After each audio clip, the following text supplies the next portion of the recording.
मित्रांनो नमस्कार. मी ज्ञानेश वाकुळकर. महाराष्ट्रामध्ये आपण चर्चा करूया एका वेगळ्या विषयावरती.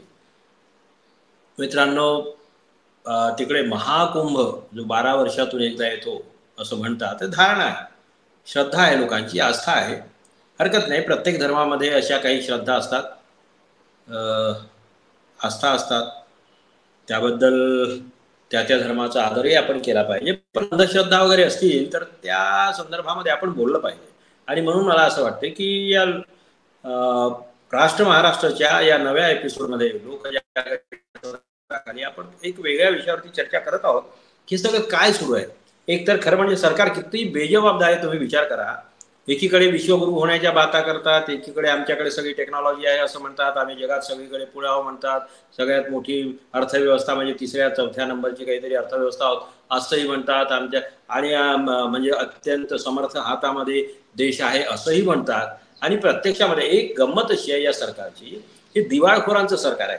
महत्वाची गोष्ट अशी आहे की तिथे मारे जाहिराती केल्या, लोकांना आवाहन केलं या, आणि तुम्ही जर आला तर पुण्य मिळेल, स्वर्गामध्ये जाल, जन्मसार्थकी लागेल वगैरे वगैरे अशा प्रकारचं सरकारी तंत्रातर्फे करोडो रुपयाच्या अरबो रुपयाच्या जाहिराती दिल्या जातात.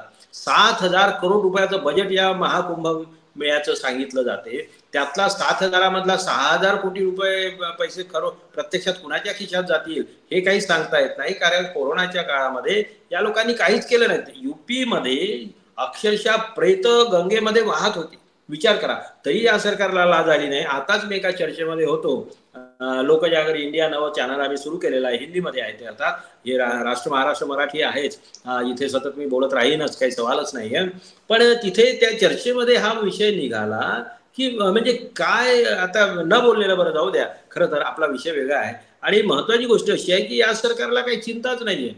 या सरकारला ना इकडे बरं, इकडे जग कुठे चाललंय, आपण कुठे चाललेलो याचा काही विचारच नाहीये. एवढ्या जाहिराती देणार, एवढ्या लोकांना बोलावणार, व्यवस्था मात्र काही करणार नाही, करोडो रुपये त्यामध्ये खाऊन टाकणार, स्वतःला योगी म्हणणार कोणते, आणि ते संत महात्मे ते काय काही साधू वगैरे वगैरे त्यांचे वेशभूषा, राहणीमान याबद्दल बोलणार नाही. तो श्रद्धेचा विषय असू शकतो कोणाच्या, त्याबद्दल मला काही म्हणायचं नाही. पण सर्वसामान्य जनतेला त्रास होत असेल तर सरकार हे कशासाठी करते, लोकांना कशासाठी बोलावते. एक कुणीतरी तो बागेश्वर धामचा कुणीतरी जो आहे तो वेळा आहे की काय काही कळतच नाही. म्हणजे कुठला गांजा पिऊन असतात हे लोक, कुठल्या नशेमध्ये 24 तास असतात हे काही कळत नाही. तो बाबा स्वतःला असं म्हणाला की जो कुणी या गंगा स्नानाला येणार नाही तो देशद्रोही आहे. म्हणजे कमाल आहे या लोकांच्या. हा देश काय याच्या बापाचा आहे? हा कुठला पागल बाबा आहे अशा लोकांना बाबा म्हणवण्यामध्ये? आणि हा हिंदू धर्माची बदनामी नाही का? हिंदू धर्माच्या भक्तांनी जे कुणी खऱ्या अर्थानं हे बघा, काही म्हणजे विकृत आहेत, अंधभक्त आहेत, त्यांच्याबद्दल तर अपेक्षा सोडलीच आहे जवळपास देशानं. त्यांनी वाटोळ करून टाकलंय, सरकारने वाटोळ करून टाकलं देशाचं. पण तो कोण, कुठला बागेश्वर धामचा तो बाबा, त्याला म्हणण्याचा काय अधिकार आहे? त्याचा काय विषय आहे की जो त्या गंगा स्नानाला येणार नाही तो देशद्रोही? मग त्याची समजा कुणी आई असेल, बाप असेल, सगळे गेले का? मोदीची आई वगैरे गेली का आंघोळीला? शहाची आई वडील किंवा कुणी मुलं बाळ जे काय असतील ते गेले का? गडकरीचे सगळे नातेवाईक गेले का तिथे आंघोळीला? काय लावलाय?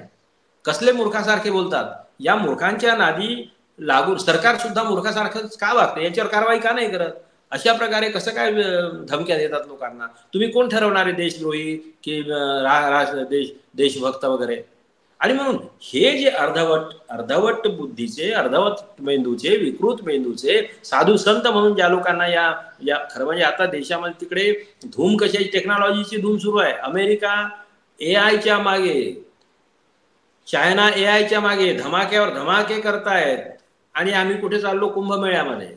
आम्ही गाय गोबर आमच्या तोंडातून सुटत नाही. आम्हाला बरं, हे स्वतः मारे VIP याच्यामध्ये त्यांची व्यवस्था, अनेक लोक चेंगरून मरण पावले. व्यवस्था नाही. किती लोक येणार, किती लोक जाणार? एक सांगत होते की 40 कोटी लोक येणार म्हणून. हा आकडा प्रसिद्धीचा आहे, निव्वळ भंकसबाजी आहे, हे खरं आहे. पण तरी सुद्धा तेवढे जरी नसतील, 5 कोटी जरी असतील, 4 कोटी जरी असतील, किती म्हणजे विचार करा, 10 कोटी जरी असते ही काही सोपी गोष्ट नाही ना. यांची व्यवस्था काय केली सरकारनं? कशाला जाहिराती दिल्या तुम्ही? कशाला लोकांना उल्लू बनवलं? ते योगी बनवतात स्वतःला, आदित्यनाथ बिष्ट स्वतःला योगी बनवतात, आणि या माणसामध्ये योगीपणाच्या कुठलीही लक्षणं नाही.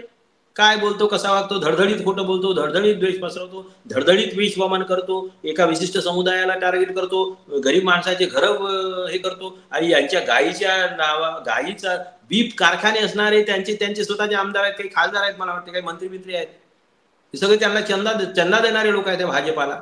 या लोक काही काही वाटत नाही. आणि त्यामुळे मुख्य मुद्दा जनतेला माझी विनंती आहे, तिथे शेकडो लोक मरण पावले.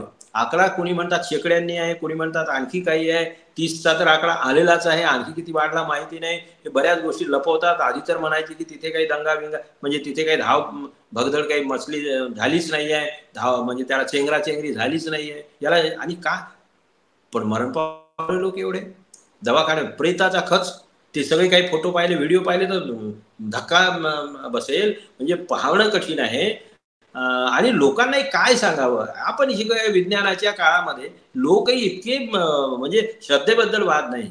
त्याच मग कुठल्या तरी यानं महाराजांना की कुणीतरी म्हटलं ना मग तिकडच्या संतानं की घरच्या घरी सुद्धा मन के मन में भी नहाना हो जाता है. आता कसं मन के मन नहाना हो जाता, मनातल्या मनात सुद्धा आंघोळ करता येते, तर मग कशा तिकडे बोलावलं तुम्हाला शेण खायला? शेण खाता काय बोलताना शुद्धीवर राहता की नाही? लोक मरतात, तुम्हाला काही वाटत नाही त्याची लाज? सामान्य माणूस मग तुमच्या बापाचं काही जात नाही तुम्हाला. आणि हे चोर, माफ करा थोडे कठोर शब्द वापरतो, हे बदमाश लोक VIP याच्यामध्ये आंघोळी करतात. तिथे एकही कुणी गरीब असो श्रीमंत असो कुणीही काही त्याच्याबद्दल व्हायला नको, मरायला नको. पण एक प्रश्न असा पडतो की गरीब जनता जर शेकड्यांनी मरते, डझनांनी मरते, एखादा साधू मेला का नाही मरत? एखादा VIP मेला का नाही मरत? एखादा आमदार एखादा खासदार मेला का? असं मरू नये. मी पुन्हा सांगतो, कुणीही मरू नये. दुश्मन असेल तोही मरू नये. उलट दुश्मनाच्या मनामध्ये सभ्यतेचा भाव यावा. त्याच्या जे खळांची व्यंकटी सांडो तया सत्कर्मी रती वाढो, असं ज्ञानेश्वर महाराज पसायदान मागतात. म्हणून जे खळांची व्यंकटी सांडो तया सत्कर्मी रती वाढो, भूतास परस्परे जळो मैत्र जीवांचे, असं आमचे ज्ञानेश्वर महाराज म्हणतात, संत ज्ञानेश्वर महाराज म्हणतात. त्या पसायदानाच्या प्रमाणे जर आपण विचार केला तर हे जे विकृत आहे, स्वतःला योगी म्हणवणारे, स्वतःला साधू म्हणवणारे, स्वतःला महंत म्हणून घेणारे, स्वतःला काय ते मंडलेश्वर महामंडलेश्वर म्हणून घेणारे मंत्री, हे तर ते जाऊ द्या, ते दिवाळखोरच आहेत वैचारिक दृष्ट्या. तर या सगळ्या नीच मनोवृत्तीच्या, द्वेष पसरवणाऱ्या, अत्यंत कुटील कारस्थान करणाऱ्या लोकांच्या मनामधला द्वेषभाव निघून जावं, यांच्या मेंदूमधली घाण साफ हो, असं ज्ञानेश्वर महाराज म्हणतात. आणि त्याच्यामुळे कुणी मरायला नको, गरीबही मरायला नको, भिकारी मरायला नको, राजाही मरायला नको, रंकही मरायला नको, मंत्री मरायला नको. आणि हे काय त्याला म्हणतो आपले साधू न संतन हो तथाकथित ढोंगी, कुणीही मरायला नको. खरे संत असतील ते तो विषय नाही, पण मग गरीबच का मरतो? मेळ्यामध्ये योगी जर स्नान करायला जातात, त्यातून जर समजा पुण्य मिळणार असेल तर तुमच्या श्रद्धेचा भाग आहे, त्याबद्दल काही म्हणत नाही. आणि त्यातून जर तुम्हाला स्वर्ग प्राप्ती होत असेल तर तुमच्या अवतीभोवती सिक्युरिटी कशासाठी? बंदूकधारी पोलीस कशासाठी? सरकारचे करोडो रुपये कशासाठी तुमच्या सिक्युरिटीवर खर्च करता? माराने डुबकी, पवित्र होणारच आहात तुम्ही, स्वर्गातच जाणार आहात. जेव्हा तुमचं मरण ठरलं असेल तेव्हाच मरणार आहात तुम्ही. तेव्हा काही तुम्हाला कुणी सिक्युरिटी वगैरे नाही तुम्हाला जिवंत ठेवू शकत. ते तो सगळ्यांनाच मरायचं आहे. मग कशासाठी एवढा आणता? कशासाठी लोकांना उल्लू बनवता? का म्हणून देशामध्ये असं फालतू गोष्टी पसरवतात? एक दिवा दिवाळीच्या वेळेस या महापुरुषानं एक दिवा हजारो रुपयाचा, साधा 25 रुपयाला, 100 रुपयाला, 150 रुपयाला, 200 रुपयाला मिळेल. त्या दिव्याचे हजारो रुपये एका दिव्याचं बजेट लावलेलं आहे. हे कशाच्या देवाच्या गोष्टी करतात? कशाच्या धर्माच्या गोष्टी करतात? हा काय असा धर्म आहे? लूट हा यांचा धर्म आहे. आणि लूट हा डाकूंचा धर्म आहे. हे जे लूट करणारे सरकारमध्ये बसलेले लोक आहेत, त्यांचे अधिकारी आहेत, मग ते केंद्रातलं सरकार असो, उत्तर प्रदेशातलं सरकार असो, त्यांचे आमदार असो, खासदार असो, या बहुतेक लोकांना या लुटीमध्ये प्रत्येकाचा वाटा आहे. त्या वाट्यासाठी हे मरमर करतात. त्या वाट्यासाठी लोकांना उल्लू बनवतात, मतासाठी उल्लू बनवतात. आता इथे दिल्लीमधल्या निवडणुका आहेत विधानसभेच्या, त्याच्यासाठी धडपड यांची. मोदींचा ना आपला फोटो चिपकवायचा आहे, योगींना आपला फोटो चिपकवायचा आहे. जनतेच्या पैशावरती जनतेची लूट. इकडे महागाई वाढलेली आहे, दिवसा ढवळ्या लोक आता रोजगार नसल्यामुळे, पैसा नसल्यामुळे, खायला नसल्यामुळे चोऱ्या वाढलेल्या आहेत, खून वाढलेले आहेत महाराष्ट्रामध्ये. महाराष्ट्राचा बिहार झाला की काय अशी शंका यायला लागली. आणि अशा याच्यामध्ये मोदी असो, ते शहा असो, तो योगी असो किंवा केजरीवाल सुद्धा काही कमी नाहीये. युपी मध्ये आता निवडणुका होत आहेत, केजरीवाल काही कमी नाहीये. मोदीचा छोटा भाऊच आहे. मोदीचा छोटा भाऊच आहे. निव्वळ धर्माच्या नावावर निव्वळ लोकांना उल्लू बनवणं. माझी आग्रहाची विनंती आहे, भाविकांना विनंती आहे, हिंदू धर्मातल्या जनतेला विनंती आहे, ज्यांची ज्यांची श्रद्धा असेल ती तुमची श्रद्धा ठेवा, पण तिथे. आणि मग नंतर सांगितलं की येऊ नका म्हणून. आता अयोध्येमध्ये गर्दी, एवढी गर्दी, तिथेही व्यवस्था नाही, इथेही व्यवस्था नाही. म्हणे महाशक्ती, आणि म्हणे हे ड्रोन पाठवून म्हणे बाबा मी कामाची पाहणी करतो म्हणणारे हे मोदी, थापाडे मोदी. याच गडकरींचे पूल जे बांधले, 3.5 वर्षात नागपूरच्या जवळचा पूल पडला. आणि हे काय बोलायचं, या लोकांना जराही लाज नाही, शरम नाही. यांना सरकारला काही, सरकारशी काही, यांना खरं म्हणजे सरकारला जनतेशी देणं घेणंच नाही. तुम्ही मेले तरी चालेल, लोकांना टाळूवरचं लोणी खायचंय. तुमच्या टाळूवरचं लोणी यांना पाहिजे आहे. जेवढे लोक अव्यवस्थेमध्ये राहतील किंवा यांच्या खिसे भरण्यासाठी तुम्ही रस्त्यावर उघड्यावर मेले तरी चालेल, तडफडून मेले तरी चालेल, चेंगरून मेले तरी चालेल, तुम्ही वाहून गेले तरी चालेल, तुम्ही उपाशी मेले तरी चालेल, तुम्ही पाण्या वाचून मेले तरी चालेल. हेच या सरकारला हवं आहे. यांना फक्त सगळे आपल्या खिसे भरायचे आहेत, आपल्या तिजोऱ्या भरायच्या आहेत, यांना मतं पाहिजे, तुम्हाला उल्लू बनवायचं आहे. निदान बाबा रे भाव, म्हणजे तुकडोजी महाराज, गाडगे महाराज, संत कबीर सगळं सांगतात. मी वेगळं काही बोलत नाही आहे, माझे शब्द वेगळे असतील, पण भावना जी आहे तीच आहे. त्यामुळे सर्व भाविकांना विनंती करतो की देवच तुम्हाला शोधायचा असेल तर तुमच्या घरामध्ये शोधा ना. हे संतांनी सांगितलंय, मी नाही सांगत. तुमच्या घरामध्ये शोधा, तुमच्या मुलाबाळांच्या मध्ये शोधा, तुमच्या शेतीमध्ये शोधा, तुमच्या कामामध्ये शोधा, कर्तव्यामध्ये शोधा. तिथे जाणार आणि इकडे भ्रष्टाचार करणार, तिथे जाणार आणि इकडे खोटं बोलणार, तिथे जाणार आणि इकडे द्वेष करणार, तिथे जाणार आणि कारस्थानं करणार, याला देव पावत नाही. देव असा नसतो. खेती ही हो धर्म हमारा. आणि त्यामुळे खरा धर्म जर असेल मानवतेचा तर खेती ही हो धर्म हमारा, पूजा मतलब काम है, फसलों में ही ईश्वर अल्लाह, खेत ही चारों धाम है, पवित्र होगा ऐसे पसीना जैसे गंगा जल है, यही आने वाला कल है, यही मेरे देश का कल है. आणि त्याच्यामुळे नवा विचार करा.